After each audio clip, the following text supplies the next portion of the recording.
Quedan poco más de 3 semanas para la realización de la consulta. El próximo 1 de agosto se celebrará por primera vez una consulta popular en los términos establecidos por la Constitución y pues está destinada a conocer si la ciudadanía quiere establecer los mecanismos para el esclarecimiento de los hechos del pasado en México. Le agradezco mucho a Martí Batres, senador por Morena, y a Uquib Espadas, consejero del Instituto Nacional Electoral, que me acompañen en el programa para hablar al respecto. ¿Cómo estás, Martí? Buen día. Buen día, Pascal. Buen día, Uquib. Gracias, Uquib. ¿Cómo estás? ¿Qué tal? Muy buenos días, Martí. Buenos días, Pascal. ¿Qué tal? Bueno, vamos a entrar rápidamente en materia.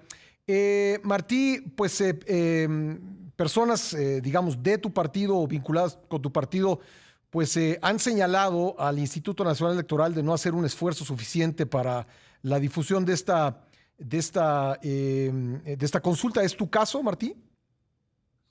Bueno, yo no he hecho ninguna declaración en ese sentido. Eh, yo creo que si se ha dicho eso, debe ser porque en efecto se siente por parte de muchos compañeros, de mucha gente, que falta el esfuerzo institucional del INE, un esfuerzo mayor. Ujú. Sin embargo, en este tema me he centrado yo más bien en invitar a participar a la ciudadanía. Todo ejercicio de participación es importante porque significa el involucramiento de la gente con los asuntos públicos, con los asuntos nacionales. Lo que más me interesa es que la gente participe, eso es lo fundamental, porque más allá de los temas de que se traten y más allá de las dificultades de la realización de una consulta, la consulta es importante en sí misma, porque permite una pedagogía de la democracia, porque permite entender que la democracia no es solo elegir a los representantes que toman decisiones, sino también tomar decisiones en determinados momentos sobre temas trascendentales. Entonces, yo el tema de la consulta lo veo así, Ujú. y es lo que he explicado en las reuniones a las que he acudido o las que yo mismo he convocado. La participación ciudadana como eje de una visión de la democracia más avanzada, de una democracia que no sea solo representativa, que lo seguirá siendo, sino también participativa. Efectivamente, te hemos visto ahí en reuniones públicas promoviendo la participación. Pero bueno, rápidamente para hacer a un lado este tema, Uquib, quienes señalan que el INE no ha estado muy activo en la promoción de esta consulta, ¿tienen razón o no la tienen? A ver, a mí me gustaría que la consulta tuviera más promoción, entre otras cosas, que comparto muy ampliamente este primer comentario que hace el senador Batres. Es decir, se trata de un ejercicio ciudadano, pero que además por primera vez en la historia se activa de esta manera. Es decir, esta es la primera gran consulta ciudadana hecha de conformidad con un marco legal general. Eso es una oportunidad, vamos, me parece que indiscutible. Sobre esa base, el instituto tiene que ceñirse pues a una serie de leyes que, lo digo con toda franqueza, son leyes bastante restrictivas en relación con las posibilidades de difusión y de debate en torno a los temas que se consultan. De acuerdo con este marco legal, nosotros no podemos hacer publicidad directamente sobre la pregunta o promocionando el acudir a participar en las urnas el 1 de agosto, Ujú. sino hasta el 15 de julio, de acuerdo con los términos de la consulta. Ahora bien, independientemente de esto, se ha seguido publicitando, bueno, por un lado, la invitación a quienes fueron observadores electorales a que ratifiquen su condición, los que lo fueron en el 6 de junio, o a quienes quieran participar ahora, aunque no hayan participado el 6 de junio.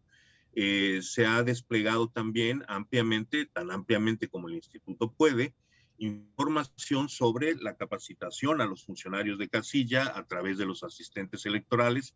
Vamos, que el instituto no ha guardado silencio en relación con la consulta, y que, bueno, sin embargo, no puede haber una promoción tipo campaña sino hasta el 15 de julio. Bien, Martí, ¿coincides en que en los términos en los que se aprobó en lo legal la realización de estas consultas populares pues son restrictivos, digamos. ¿No hubo un esfuerzo suficiente por parte del legislativo al hacer esto?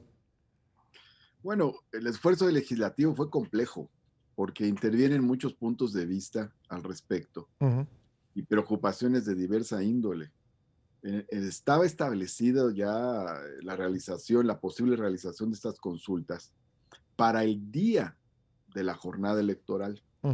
Me parece que era lo más lógico, porque no es fácil convocar a la participación de la ciudadanía.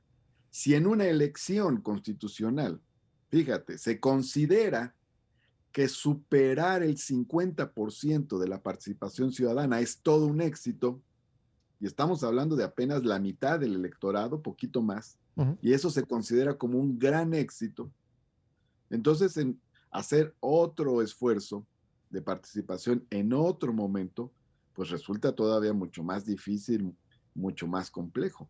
Entonces, evidentemente que ahí hay una dificultad.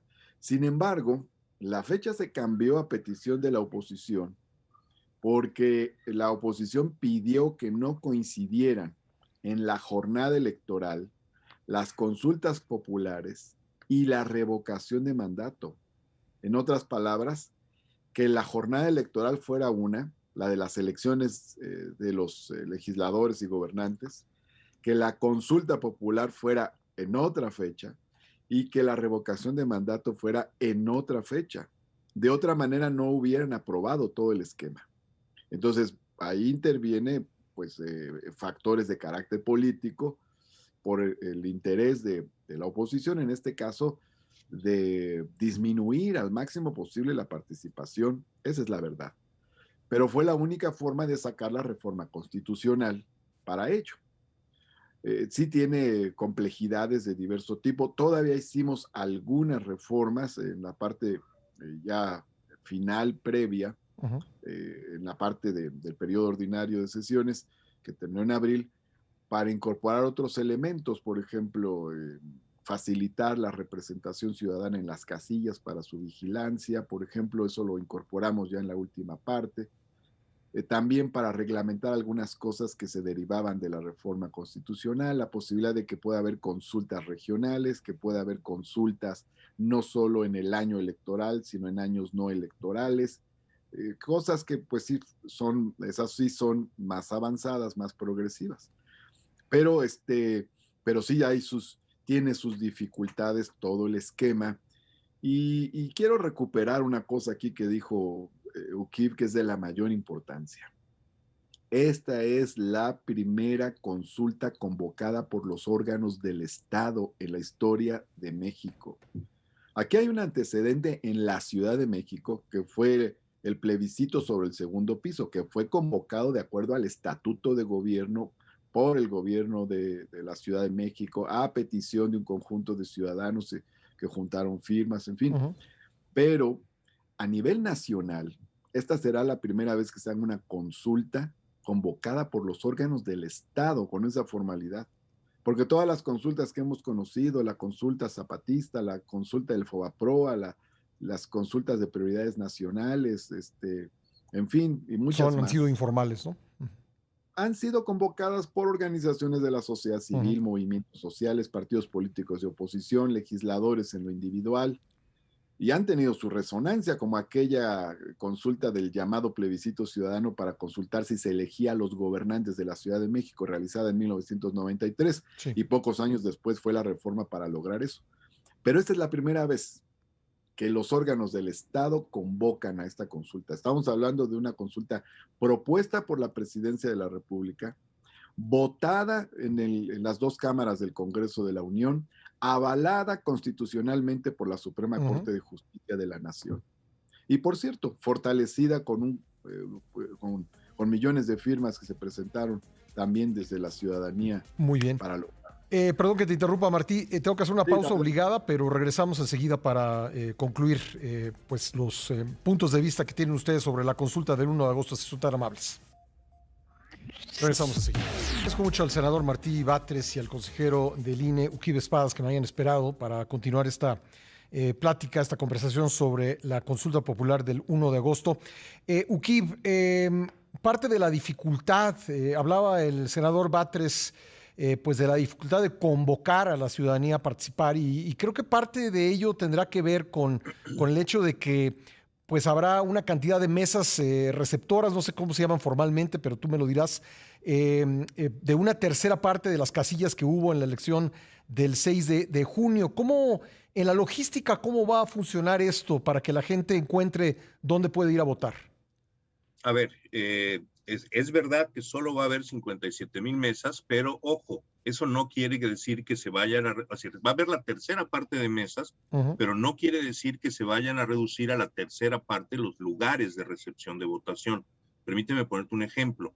Yo voto en la sección 271 del distrito 4 de Mérida. En mi sección hay 3 casillas en las elecciones constitucionales, básica, contigua 1, contigua 2. Sí. Para reducirse a la tercera parte quiere decir que va a haber solamente una casilla, que en lugar de recibir el voto de 750 personas cada uno, va a recibir el voto de 2,000.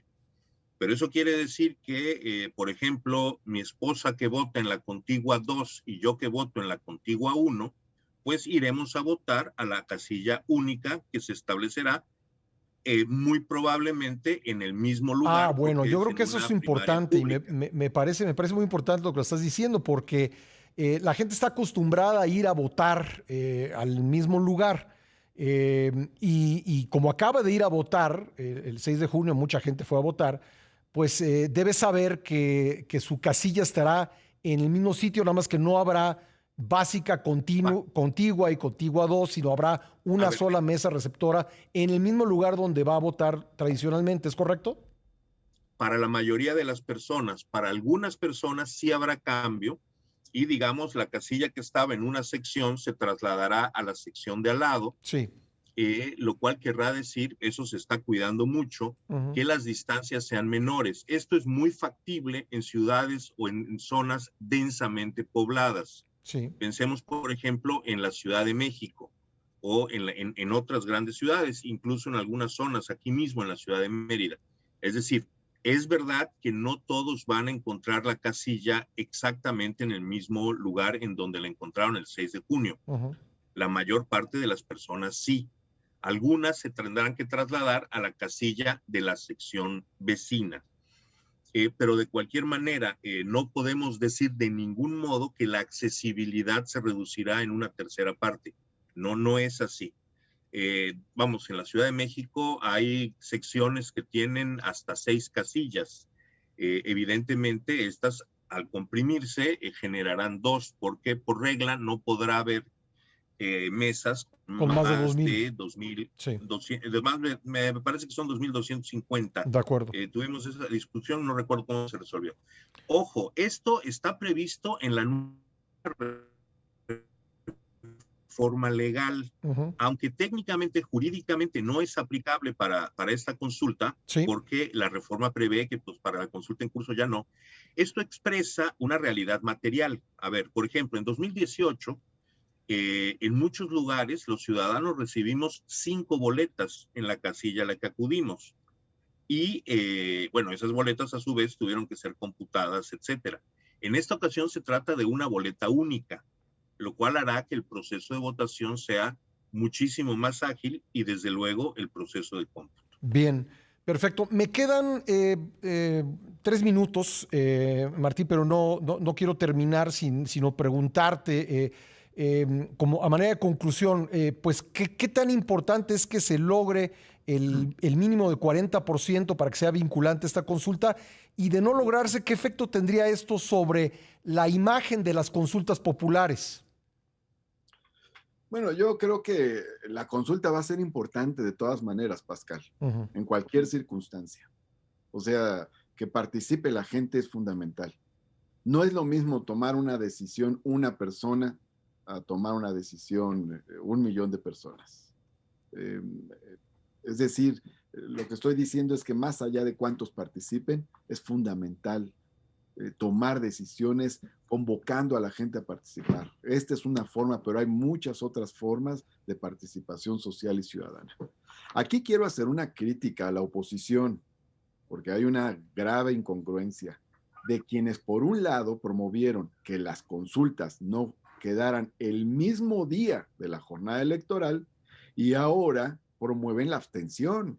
O sea, personajes muy importantes de la oposición están llamando a la abstención, a no participar en la consulta, y me parece una grave incongruencia y una grave irresponsabilidad. Y por otro lado, quiero hacer un llamado importante a todos los actores a participar y también a los consejeros de línea, así como lo hace hoy aquí el consejero Uquibe Espadas. Pues hay otros consejeros y que luego los vemos muy activos declarando sobre temas políticos nacionales, pues tienen una fuerza más allá de los recursos con los que cuenten, pues pueden dar entrevistas, pueden estar convocando a la ciudadanía a participar. Aún sin un gran presupuesto se puede hacer muchísimo para convocar a la gente a participar en la consulta. Muy bien.